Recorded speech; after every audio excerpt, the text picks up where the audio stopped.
Don't say the Q word. If somebody says the Q word in A&E, what happens, Becky? It's the opposite. You don't say it. I'm convinced it's true. Oh, is it to do with quiet? Don't say the Q word. Welcome. Here we are. It starts right here. The very first episode of our brand new NUH podcast, Don't Say the Q Word. And on our launch episode, we wanted to give you a really good flavour of the day in a life of a hospital, one of our hospitals. We are in the staff area of one of our main restaurants at Queen's Medical Centre. So it could get busy through the course of this episode.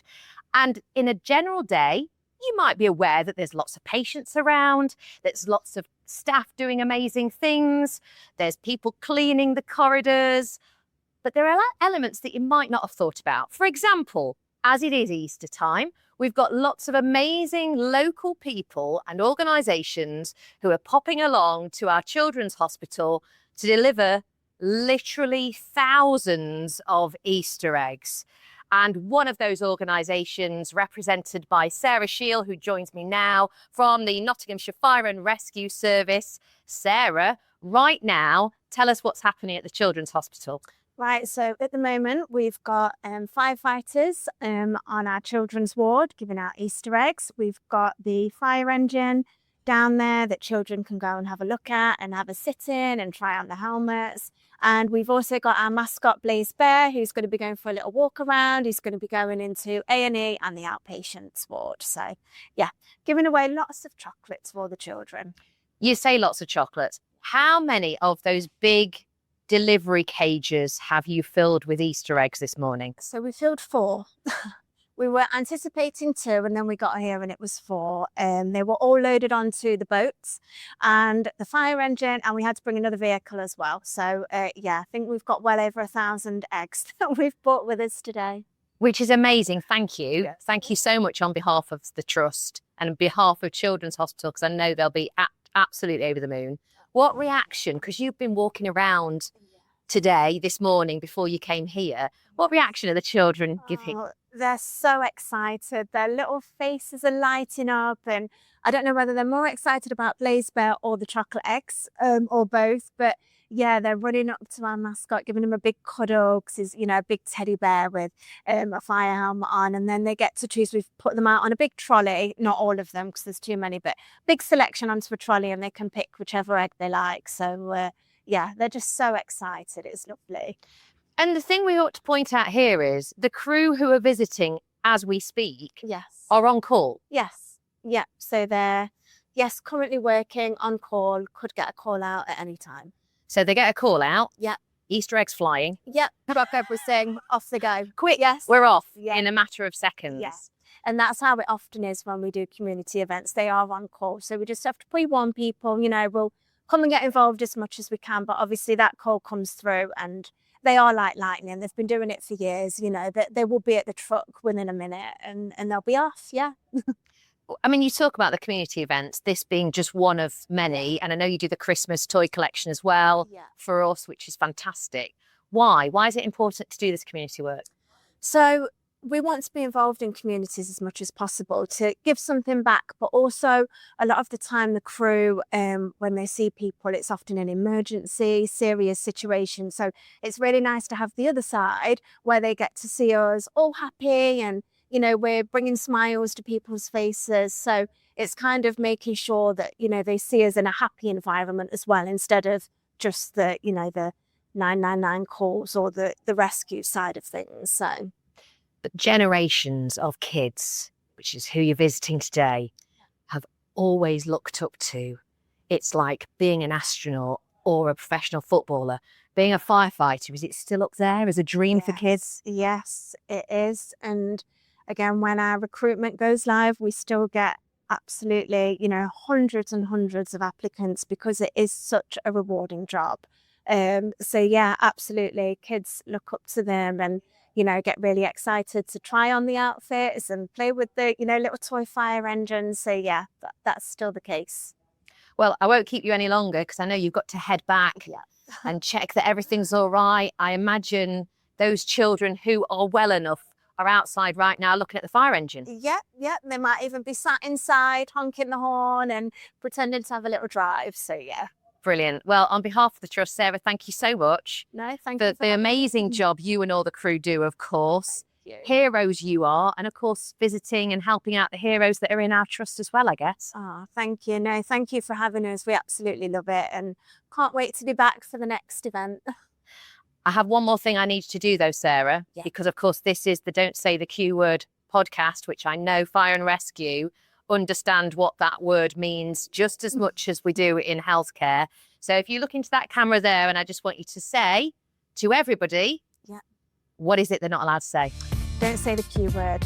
Shh. Don't say the Q word. We are giving you a flavour of a day in the life of a hospital. We're here at the D Floor restaurant at QMC, Queen's Medical Centre, and we're meeting lots of people who are the beating heart of this hospital, including Lauren Loosley, who is one of the charge nurses in ED. You can't talk about QMC without talking about the emergency department, right? It's the place to be. The place to be. Probably not a lot of the time, actually. Not. Probably one of those places you wish you weren't there when it's full on, which of course, you know, it feels like we're only just coming out of those winter pressures. You probably don't feel that at all. It's been busy. It's definitely been a busy one. Yeah. I've worked in ED for a long time, left for a little bit and have came back, and it only seems to get busier. Winter seems to go on a little bit longer each year. And you have to, as staff, you have to put up with a lot. Let's be honest about this. You know, I've spoken to some of your colleagues about AVH, about the way patients can be. Understandably, they're under a lot of stress, a lot of anxiety because they're coming in, they don't know what's wrong with them. But you have to put up with a lot, don't you? We do, yeah. And I think it is really difficult because you are stressed. People don't want to be in A&E. We don't want that. No one wants the long waiting times. They don't want to be in the waiting room. They don't want to not be told what they are waiting for and sent into that queue or sent into that queue. So you can understand why people do get stressed, annoyed, but it is really hard for our staff. We're not there to be spoken to in a rude or nasty way. So it is hard, but we offer quite a lot of emotional support. We have psychological nurses that support the team. We have violence and aggression meetings where we do send patients that maybe are violent and aggressive letters, a word of warning, and eventually if it is a kind of repeat offence, then we do give yellow and red cards out, and that means that the patient would only be able to come back in a life-threatening emergency situation. So we do state that it's a no violence tolerance policy, which it should be, but I do appreciate that it must be stressful for patients as well. Yeah, because we're all human. We're all human. And despite the job you do, you'll have been the other side where you've had to go and get treatment and go to A&E with a loved one or for yourself. So you get it. Yeah, absolutely. But yeah, it can be really hard on the staff. Is it a certain type of person who decides they want to go down the route of being in ED? Is it a bit like the goalkeeper in a football team? Yeah, absolutely. There's a certain, your brain's wired a certain way. I think so. I definitely would agree. I think most people would agree. If you've worked in ED, we've got some of the girls who used to work for us who have gone maybe to a little bit more relaxing job just for a little bit of, you know, mental balance and well-being. And I said, what are you doing back today? And she was like, oh, got to keep coming back for a little bit of ED medicine. And I do think there's something that makes people come back to ED. I think it's the bonds that you form in ED. Like I said, I qualified as a newly qualified nurse in 2017 and came as a newly qualified nurse, which was an absolute baptism of fire. But I started with 20 other newly qualified nurses, and some of them are my best friends today. So I think sometimes when you're in the trenches, you form the most special friendships and bonds, and I think that's definitely what keeps you going as an ED nurse is the camaraderie and the friendship between the staff members. And because it is busy and people are, you know, a bit strung out or a bit burnt out, you ruffle up together and carry each other through, I think. And then I left, and I left for 4 years. Just wanted to experience other parts of the hospital and a different career aspect. And I've come back as a charge nurse. So there's definitely something special about ED. Keeps drawing you back. And in actual fact, you're not supposed to be in today. You're supposed to be on annual leave. I am. So I'm helping the department out just because of some sickness, and it was my birthday at the weekend, so I need a bit of money. Oh, well, a belated happy birthday. Thank you. Thank you so much for coming and helping out with the staff situation, certainly. Obviously, bearing in mind what the podcast is called. Yeah. Don't say the Q word. Absolutely. It's not allowed to be spoken in ED. So that's not, it's not a myth? It's not a myth. You will very rarely hear it be spoken in the department. And what happens if someone does foolishly say the word? Everything gets really, really busy. Things definitely seem to change. It's just tempting fate. But being in the emergency department, it is a busy place anyway. You expect it to be busy. On some days when I won't say it, you think, what's going on? It's like luring you into a false sense of security. You're not quite sure. You're almost a bit on edge. So, I mean, dare I ask, what is it like today? Today, I'll say it's, I'm on the front desk today, so I'm navigating. It's not that bad at this moment in time. You didn't say but it, I know, but I could go back and everything could have changed. We usually, especially this, so as being the navigator today, I'm kind of directing people as soon as they come through the front door. So I'm the first person they see, and I will then direct them whether I can redirect them or triage them to wherever they need to be in the department. And we definitely see an influx probably midday. I always say the bus has arrived. Wow. It just seems, I think it's just busier. People can't get into GPs at maybe that time, or, you know, just as the day starts to go on get later, maybe people can't access the alternative support that is available. And then going into the evening, you definitely see a bit of an influx.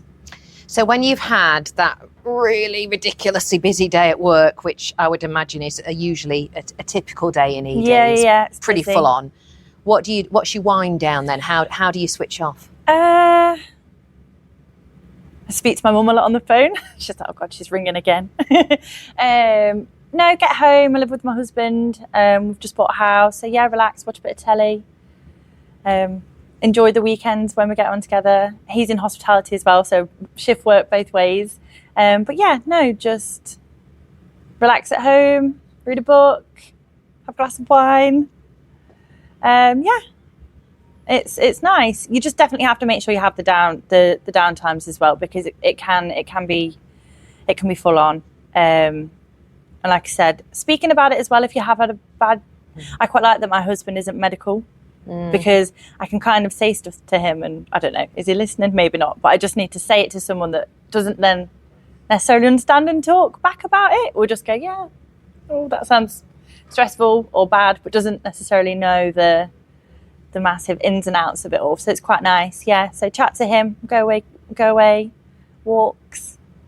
Lovely. Just what everybody loves doing, basically. Absolutely. Just a bit of time away. And it sounds like, as you said, no matter how stressful work can be and how much you need to switch off from it, ED keeps pulling you back. It does. It definitely, I think I can probably bet that I will stay in ED for a long time now. Thinking about the next steps in your career. Obviously, I'm a charge nurse, and you know, it's a really good position to be. I'm really proud to be a senior charge nurse in the emergency department, and to think where I've gone in my career. So that's quite special, because I started in the emergency department, and then I worked in education in the emergency department for a little bit, and then I became a deputy sister in the emergency department. Then I left to do some critical care work, just because I wanted to experience that and just enhance my career. And then to have come back, I'd quite like to see myself maybe in the future as a ACP, so advanced clinical practitioner in the emergency department. So that's quite a long time of your career. And thank you for explaining the acronym. Yeah. Because people who don't work in hospitals or in Probably won't know. healthcare, there are so many acronyms. But yeah, I definitely think if you've been in ED as well, and if you kind of get to my point in your career, you do think. I was speaking to one of the ACPs the other day, and I said, "Oh, Rue, I've been here 10 years now. I started as a baby nurse," and he said. And I said, how long have you been here? And he said, over 20. And he said, I'm a lifer. And he said, you'll probably be a lifer too. And I think you do kind of get to that point where, you know, you've been there for quite a lot of time. You've built relationships, you've built a career. You're in it for the long haul, I think. We'll see. Ask me in another 10 years.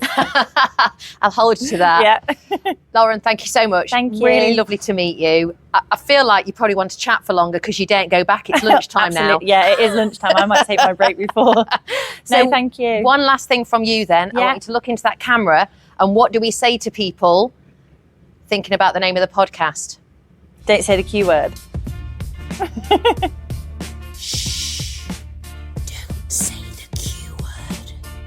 We couldn't, of course, do the very first episode without having the gentleman sitting to my right on the podcast, who, of course, is our CEO, Anthony May, OBE. So what is it for you? What's the public service draw for you? Is that a childhood thing? Where did that come from?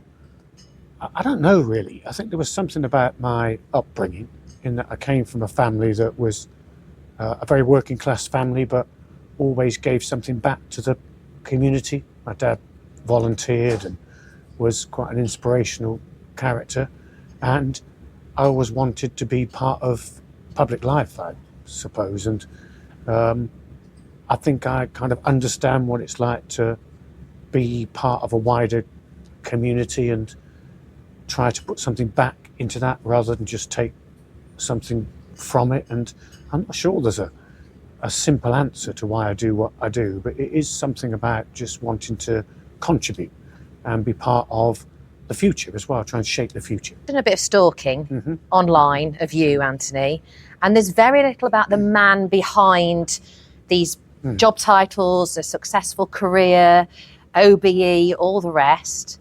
So who is Anthony May then? You talked about the working class family background. You're not from Nottingham originally, are you? No. So I'm from Dorset, and I grew up in a small village just outside the county town of Dorchester. And it's difficult for me to really describe what I am as a person, because hopefully what you see is what you get. And I don't think about what makes that up. I just try and be myself. And maybe one of the reasons that I've been able to work at this level for as long as I have, and it's a very long time in different jobs, is because I don't separate out my personal life from my work life. I try and be authentic and consistent at work and authentic and consistent at home. I suppose what drives me are values around public service and wanting to put something back into society, and also to try and reassure people that public service is worth investing in and that it's a necessary part of the fabric of society. And frankly, we all rely on public service in one way or another. And I suppose I just want to be seen as a good example of someone who believes in public service and practices authentic leadership every day. I don't really think about it any more deeply than that. You mentioned about your dad and how inspirational he was. Yeah. What was his reaction then to seeing you going into public service, see your achievements? What kind of reaction did you get from him? Did you make him proud? I guess you did. I think so. Yeah, I hope so. We never really talked about stuff like that in my family. My parents thought if you were happy, you had a job and you could pay the bills, that was good enough for them. They didn't have enormous aspirations for me or my siblings. I've got a brother and a sister. But I guess they were proud of what I've done. But again, I just don't think about life in that way. I kind of get up and go to work, and I do the same the next day. You know, I'm on kind of rinse and repeat, and I'm not especially reflective about so-called career aspirations or success, because it isn't what drives me. But if you had to ask my parents were they proud of me, I think the answer will be yes. Getting a little deeper into who is the man, who is Anthony May. So how do you switch off? Oh, well, it is stressful, yeah. So we'll get that out there. It's a challenging and stressful job. All the jobs that I've had at this level have been. This one can be particularly demanding because of the nature of the work. So it is important that you do something to take your mind off it. So I'm a keen cyclist. I've got a very big garden at home, and my wife tells me what I should be doing in that, particularly at the weekends, which I really enjoy. We go walking, we travel a bit. I collect art, so I've got an interest in culture. I also have a role in civic society that takes me out and about a lot as well. I have to perform duties as a deputy lieutenant, so that gets me out and I meet lots of different people from different backgrounds, and that stimulates me as well, because you can get a bit isolated and insular in a hospital environment, because everyone you meet is doing the same thing. So I like to get out and meet different people doing different things as well.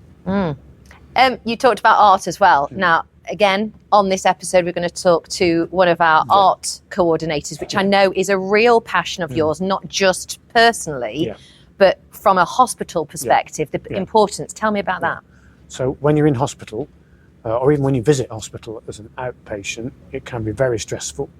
And our arts coordinators do an amazing job of brightening the place up and providing things of interest for people to see and do. And the arts trail particularly is absolutely brilliantly curated and superb. And we've got some very important artwork in the trust, and they do a great job of collating and curating that as well. And they're incredibly innovative and imaginative, and they do loads, and they don't get a lot of recognition because clearly it's not our primary function, but it's a really important part of what we do. And because I'm interested in the arts, in one of my previous jobs I was responsible for arts and culture in a large council, so I developed an interest in it, and I know the impact it can have on people's lives, particularly when people are at a low ebb or they're stressful or they're unwell.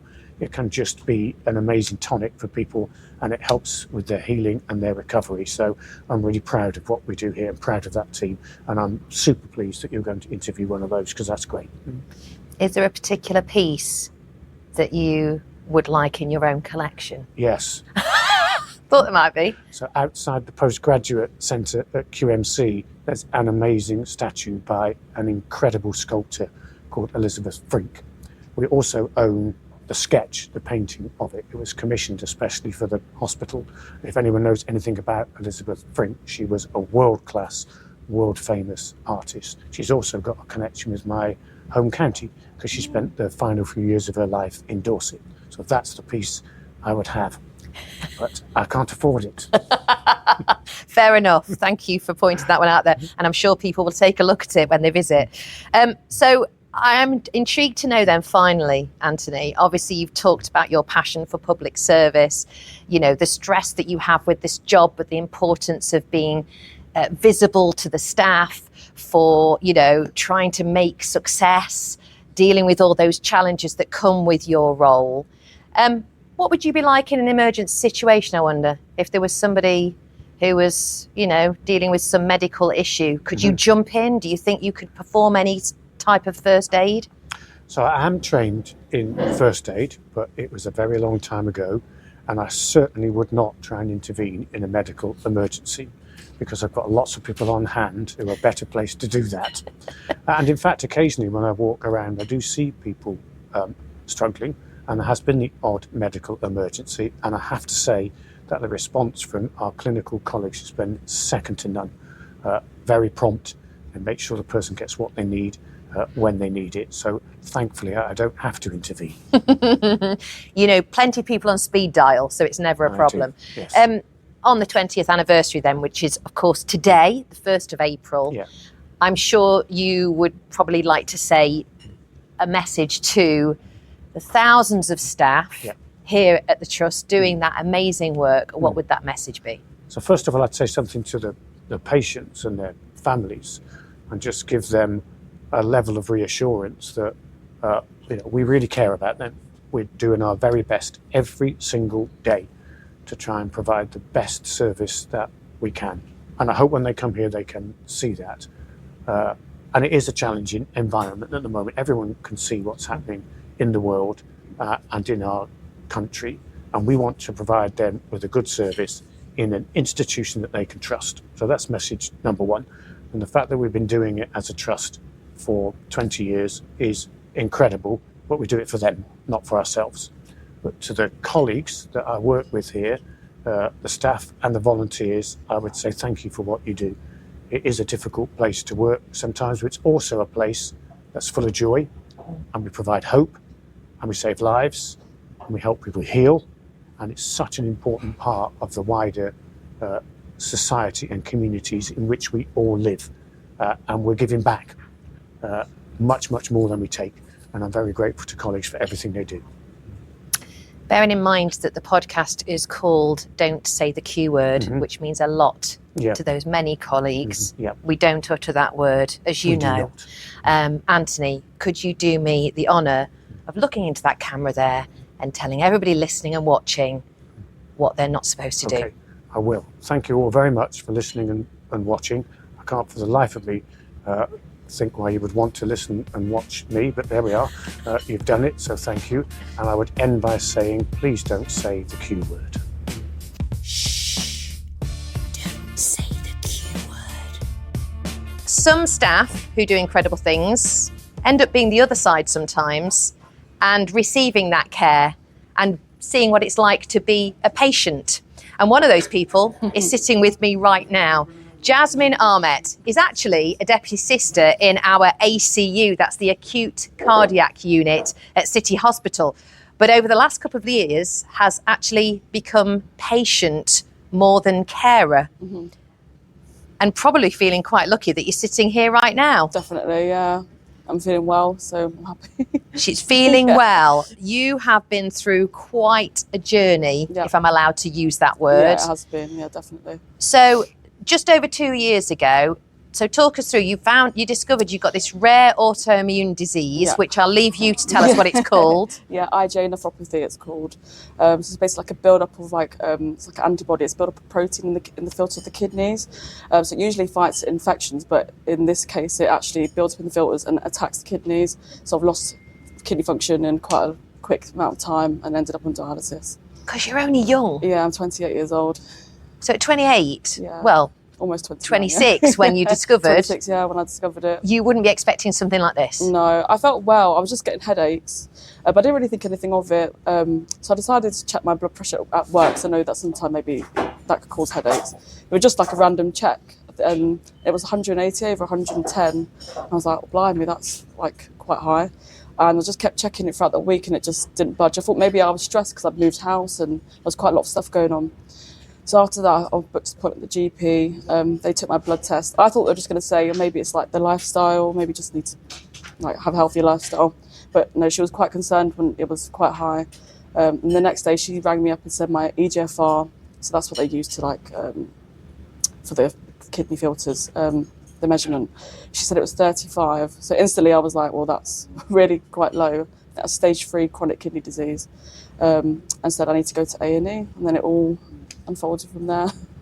See, now I'm hearing you talking as the medical expert, but I'm picking up the fact that that's probably not so much a good thing when you're actually being the patient. Knowing all of that probably is not a good thing. No, I think because I felt well and I didn't have any acute, I didn't know I had an infection or anything like that. I thought, I'm well, but I don't feel like I've got an infection. So I think I instantly knew this was going to be a long journey.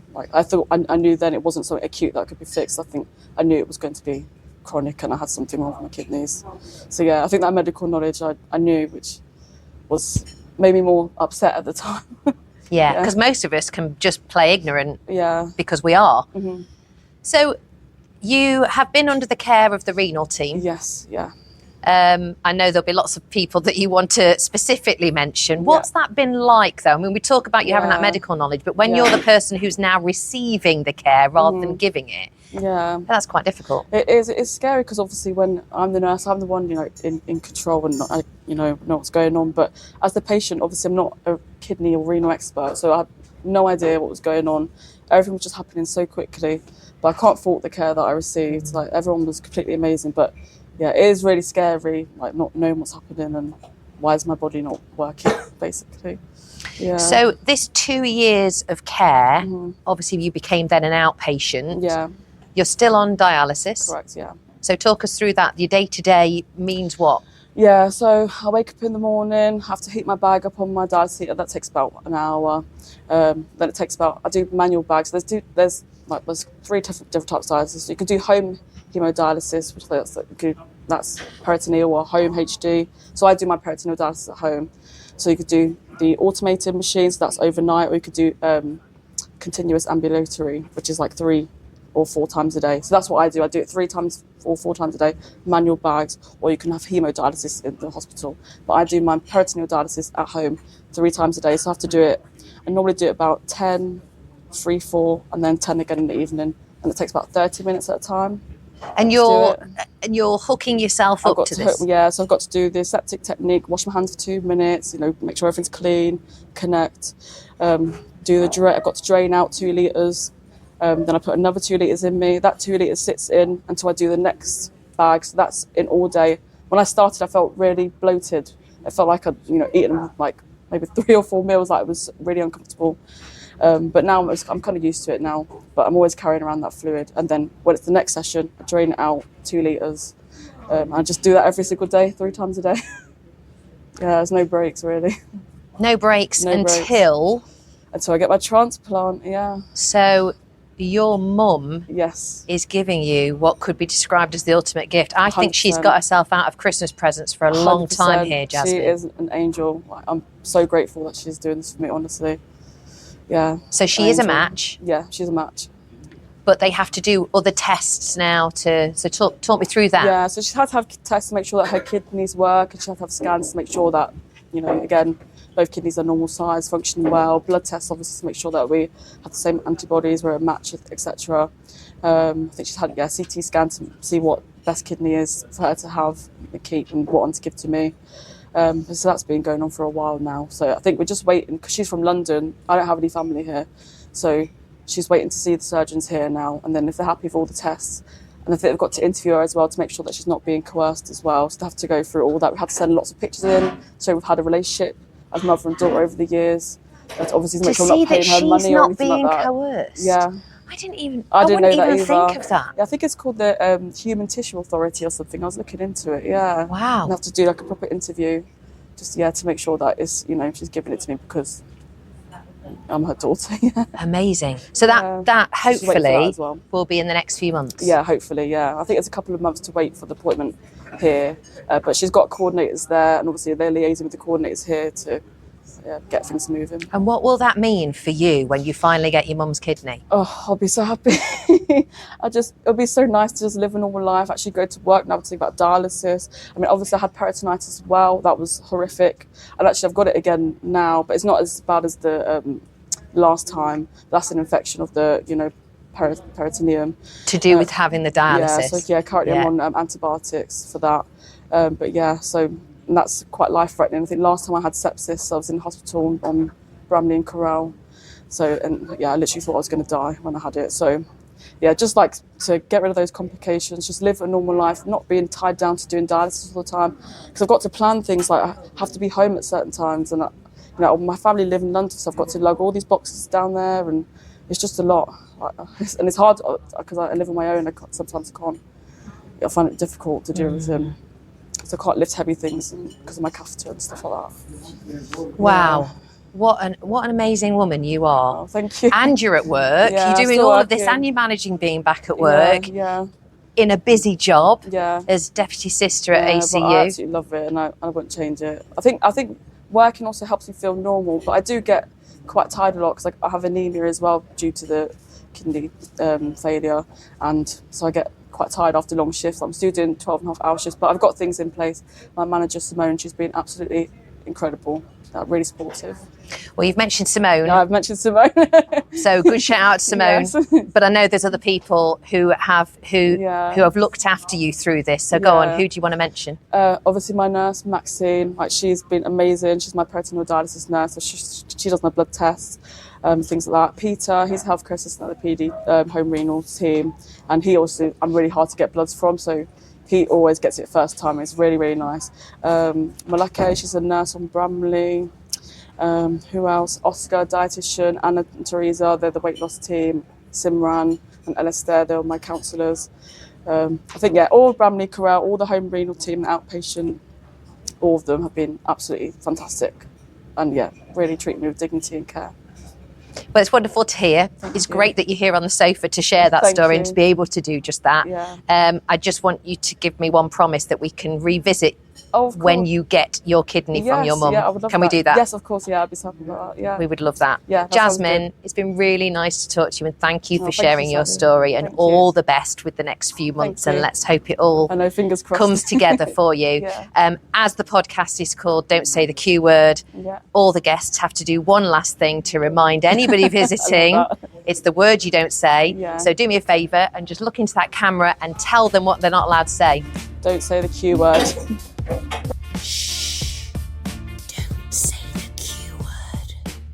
Alan Charlton and Paul Shepherd are both volunteers here at NUH, and you are the people, I would imagine, when most people are visiting QMC, go, I've no idea where I am, can you point me in the right direction? Yeah, they've got that kind of rabbit caught in the headlights look, because you can get lost around here very easily, can't you? Yes, and that's just the doctors and the nurses. Absolutely. The problem is with this hospital especially, it's changing so quickly with different clinics going to different places because things are being upgraded that we have to be on the ball all the time. So yes, you're right. Things are moving all over the place and we have to make sure people get to the right place. So you two have been here between you, Paul, 6 years volunteering, Alan, 8? 8, yeah, going into 9 now Yeah. through COVID. Oh. Both of us. Yes, I missed a week at COVID. And then we were allowed to come back, walking around the wards, cleaning cupboards, shelving, anything like that. So we worked right the way through COVID. Talk me through, because we've not talked about COVID yet, which All you'd be right. surprised we haven't. Yeah. But I mean, cool, what a time. What was it like? It was frightening. It was totally different.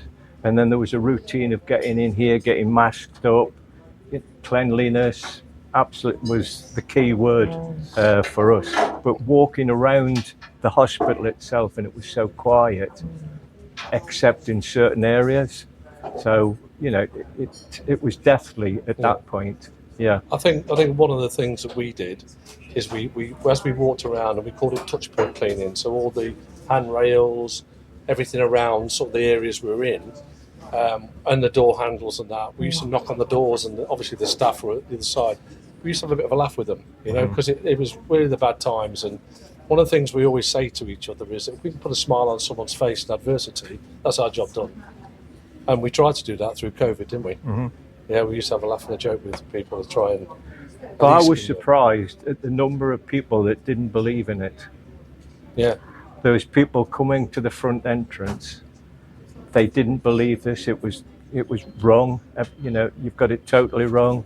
And we were getting the brunt of it, some of it. Really? Being down there, hearing the stories.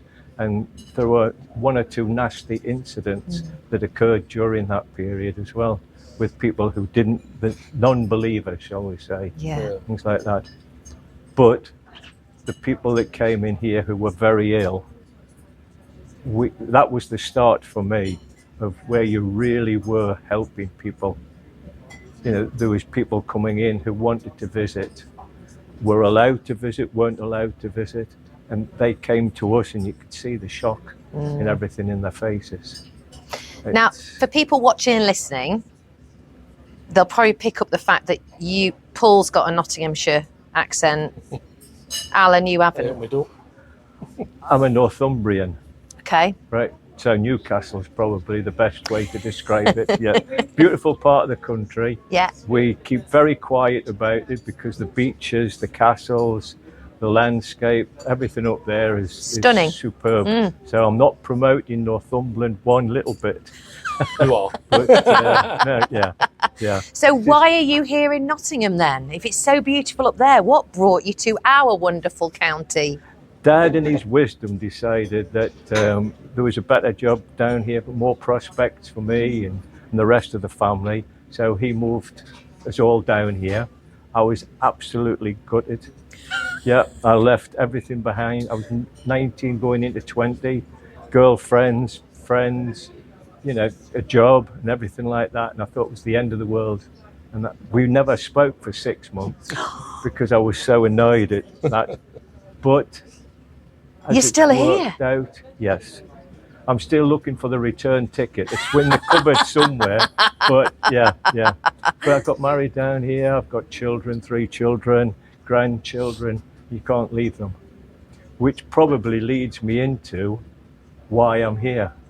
Go on. My grandson was born with half a heart, hypoplastic left heart. So the amazing work that the people did at Glenfield for us, looked after him. He went through 3 major open heart surgeries. And at that time I saw what the NHS was doing for us, for me, for my family. And it was that led me into inquiring and wanting to join here as a volunteer. So Amazing. yeah, Amazing. That was the start of the, how did I put it? The story. It's cheers. The journey. The journey. We took the journey. Yes. Yeah. And How great and how wonderful that you felt inspired to give back. that's it. Because without people like the two of you, blimey, I mean, you know, you're an important cog in this massive machine, aren't you? Paul, what's your reason for doing it? So my reason is that unfortunately I was made redundant from Boots. Long story short is that they were sold to another company. And at that time I was on a project and they said, unfortunately, we're going to can the project. And I got made redundant. So I was in a position where I was fortunate enough to be able to think, well, let's give a bit back. So I'd worked, luckily, all my life from when I was 16, left school at 16, all the way up to 56. Never had a day off, well, apart from holidays, of course. And I was very lucky in that respect. And I thought, you know, it's about time we give a bit back. So this is my reason that I came to volunteer here. Met some wonderful people, and him as well. But we form a really close-knit group of people who around the hospital do some wonderful jobs. Not just on meet and greet, but in the wards, you know, in A&E, all over the place. You know, we are there to help, and that's what we do. We started about COVID, Yeah. but in the hospital they were doing vaccinations. Yeah. So we were able to do meet and greet, see the students and the people who were coming in to have the Valneva vaccination. Yeah. And that was part of the research group. So we then moved into helping research as well. So we've done meet and greet, we've done research, we help with the hospital charity. What else was there? There was the Panther study Panther we study got we did. We involved used to with. get blood every week. That's it, yeah. We used to look pale after about 6 weeks. Tell you that much blood, but yeah. I've helped in the library. We do the meal tasting every so often, which helps the hospital themselves. So there's a whole host of things that you can get involved with as a volunteer. And as Paul says, there's a great bunch of people here. Yeah, we do stick together. We go out every 3 months as a group. There's 20 plus of us. We go out for a meal so we can all have a chat and exchange stories and what's happened. And you'll be surprised at what has happened, but yeah. Well, that's why you're here. You're supposed to be sharing these stories, Alan. That's what we're doing, aren't we? That's it, yeah. But no, it is great to get involved. I'm 76 and this place keeps me on my toes. I'm doing 10,000 steps a day while I'm here. Wow. Yeah. So I think that was another reason, because I think when people leave work, it's very important to keep this going and this going. And a part of that coming here is, as Alan said, we do lots of steps during the day because it's a big hospital. It keeps your brain ticking over as well, because you have to find where people want to go because it's moved. And it's just a great environment for us to be in. So well, I think you've definitely sold it. You've definitely sold the idea of joining the volunteers. Absolutely, 100%. Chaps, lovely to see you both. Thank you. Keep doing what you're doing. In a nutshell, what would you say you get out of it personally, Alan? I'll come to Paul in a moment. It's the satisfaction of helping people. That's the bottom line. You do see some people that definitely need help, and it's great just to walk home at night and say, I've done my little bit. Yeah. Paul? And it's the smile on someone's face when you have that little quip with them. And I think over time you can sense whether you can do that with somebody, because you instantly, Ellen and I have been working with people for a long time, and you can sense whether that person will take a joke or not, or whether it's a really serious matter. And we're good that we can change and adapt to that. And seeing that person actually get to that place they want to be and the thanks they give, that's all I need. Awesome. Thank you both. It's been really lovely to chat to you on the podcast today. And you? Final job from the two of you, though. You know what the podcast is called. So tell them, look into that camera and tell them what they're not allowed to say. We're not allowed to say the Q word, although I did say it earlier, but that was in the past. But yeah, it's been great talking to you all. And I'll just say, don't say the Q word.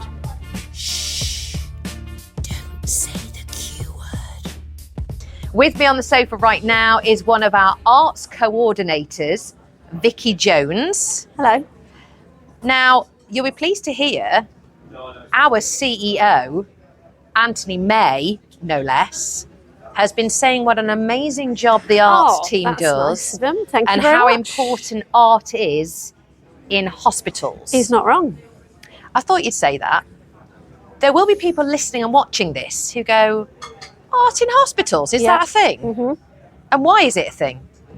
So art in hospitals has a much wider impact than you could possibly imagine. Physical visual art in the hospital is around making the space feel less clinical. It's about making the space feel more welcoming. Most of the people coming into a hospital are probably not here for a good reason. Something's going wrong for them, or something's going wrong for somebody they visit, or they're a member of staff who's probably working really hard and kind of dealing with that for their own reasons. And art within the space has the power to calm the nervous system, to relax, to change your mood, to make you feel and connect with people in a different way. So the colours that we have on the walls, the paintings, the murals that we have, whilst you may walk past and think, oh, it's just a random picture of a beach, somebody's really put thought into why that's there, whereabouts it is on the wall, where it is on the eye line. In terms of if you're in children's, you'll find the work's all a bit lower because obviously your audience are all closer to the floor.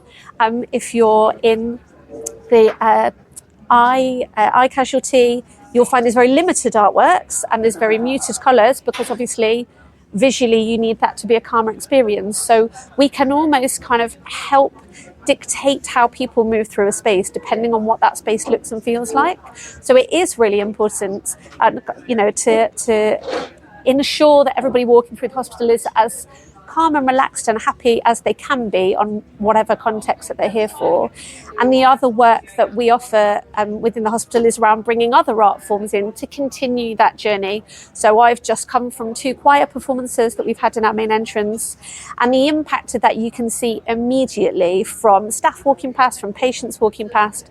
You don't walk into Queen's and expect to see a choir in front of you, but the impact that has is sometimes you're walking in there singing your favourite song, and all of a sudden okay, maybe this day's not as bad as I thought it was going to be. People were ringing their family members on video call and being like, oh, can you hear them? They're singing our song, which was lovely. Had a few people cry, happy tears, not because it was really bad.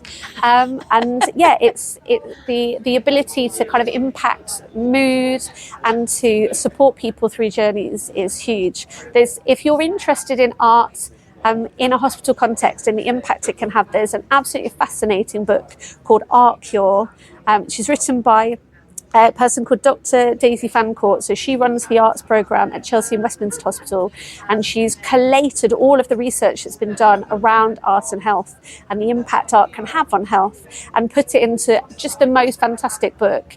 It really kind of goes into detail about the impact it has on pain relief. Music helps pain relief, on the kind of ability to calm moods, on mental health, the impact of singing collectively and what that does for people. So it's a really fascinating area, and it's absolutely not a thing that people necessarily expect to see in the hospital.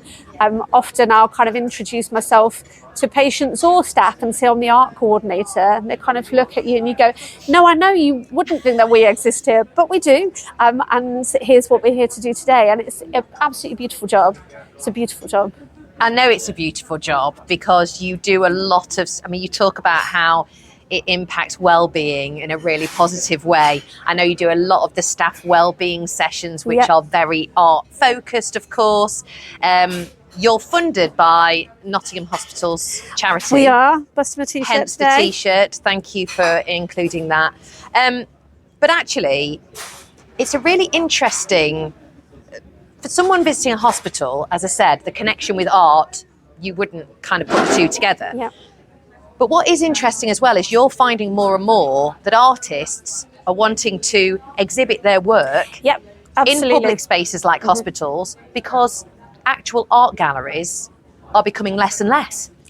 Art galleries are becoming harder to get into as an artist, either because there are less venues due to kind of funding of the arts as a whole, but also artists are becoming more and more aware that actually if what you want as an artist generally is for your work to connect with people and your work to be seen by people. And so if you're in an art gallery, generally you're being seen by people who already know and connect with art, and they're choosing to go into that space. By putting work into hospitals and other public spaces, you're connecting with people who might not ever engage with your work and have an opportunity to do that in a way that hasn't been available previously. So we do quite a lot of work with artists and emerging artists and university students about how we can bring their art into the hospital spaces, because whilst it's a brilliant opportunity to bring artists to people that might not engage with them otherwise, the challenge is then that the work needs to be mindful of the space that it's in. So I think a really good example is we've been working with the staff at the new National Rehabilitation Centre to design a sculpture that will hang within the building. And we sent a kind of call out to artists to say we're interested in their designs. The team decided that they wanted it to connect with nature. And so we had over 100 applications of really incredible design work. But some of the designs, I thought, as somebody with an art background, I looked at and thought, my gosh, that could be amazing. We spoke and shared the designs with our patient team, and they immediately said, no, you can't have that there, because one of the designs had lifelike, life-size birds, which as a piece of art looked beautiful. However, in a space where you're working with patients who've got traumatic brain injuries, going through rehabilitation, actually having something that somebody could confuse to be a real bird in the space suddenly stops being calming and starts to become very stressful. So it's an opportunity for us to talk to artists about how they can bring their work into a different space, but the things they need to think about that perhaps you don't when you're working in a gallery and you're having a solo show, so an exhibition in a gallery that's just your work. You can put whatever you like in there because it's your work and it's a gallery space. Whereas coming into public spaces, there's much more thought has to be made into that. It's amazing. The science behind all of this is fascinating, isn't it? Anthony May mentioned a particular piece which you'll be aware of. Is it the horse? It's the horse. Of course it's the horse. That he would very much like to add to his own art collection, but he said he can't afford it. No. There are some really amazing pieces of art around the trust. Yep. Pick me one. I'm sorry, I'm narrowing it down to one. What would you pick out as your favourite? Okay, so I would pick a piece called The Circle of Life, which is a sculpture just outside the medical school. It was made by an artist called Anne Vreelink, and it's in memory and thanks to those who have donated their bodies to medical science. So it's a really beautiful circular sculpture made up of tiny people kind of all holding hands in a ring, and I just think it's a really lovely concept in terms of this circle of life of you're donating your body for other people to then learn how to save others, and I think there's something really beautiful about the kind of circular motion of that. But the actual piece itself is really gorgeous. The only thing I think is a shame is that it's sat outside the building on the kind of perimeter road, and I think probably lots of people walk past it or drive past it and never notice it's there. But if you're ever coming up around the medical school, I urge you to keep your eye out and have a look, because it's a gorgeous piece of sculpture. I love that, and I guess we hope that people will walk around all the hospitals now. Yep. and taken the art Eyes that's open, there. have a look what's there. And if they do see something that they think, what on earth is that? Because some of those pieces can be quite Marmite. Absolutely can. You hinted about the mural, which is the beach scene at City. There's a mural at City, just by the physio corridor, which is a beach scene. I believe it's been there for at least 40 years. And I've had a few people ask me when we're going to paint over it, and a few people tell me categorically we're not allowed to. So I think it's one of those that, yeah, clearly a lot of people have a lot of love for it. Some people less so, but that's allowed. That's the beauty of art. Love it. And is there somewhere people can find out about these pieces of art that they will see around the Trust? So if you go onto the Trust's website and type in arts at NUH, you'll come across the page which is all about our arts programme, and you can find information about some of the pieces. I'll be honest, there's so much work here. We're currently doing a full audit and we're at least 500 pieces over the Trust as a whole. Some of it we know very little about, some we can tell you quite a bit. So depending on what the piece is, depends how much I can answer, but ask away if people are interested. We'd love you to get in touch. Vicky, thank you so much. You're very welcome. Thank you for clearly the important work you do for people's well-being, to help kind of, you know, quash a bit of the anxiety that people will be feeling in whatever reason they're here in the hospital. Final thing for you to do then for me, please. Obviously, the name of the podcast is Don't Say the Q Word. We have to avoid that word at all costs whenever visiting NUH. So could you do me a favour and look into that camera and tell people what they never should say? Okay, so you should look at the artwork, but you should definitely never say the Q word. Don't say the Q word. If somebody says the Q word in A&E, what happens, Becky? It's the opposite. You don't say it. I'm convinced it's true. Oh, is it to do with quiet? Don't say the Q word. Oh, sorry, I've just said the Q word. Don't say the Q word.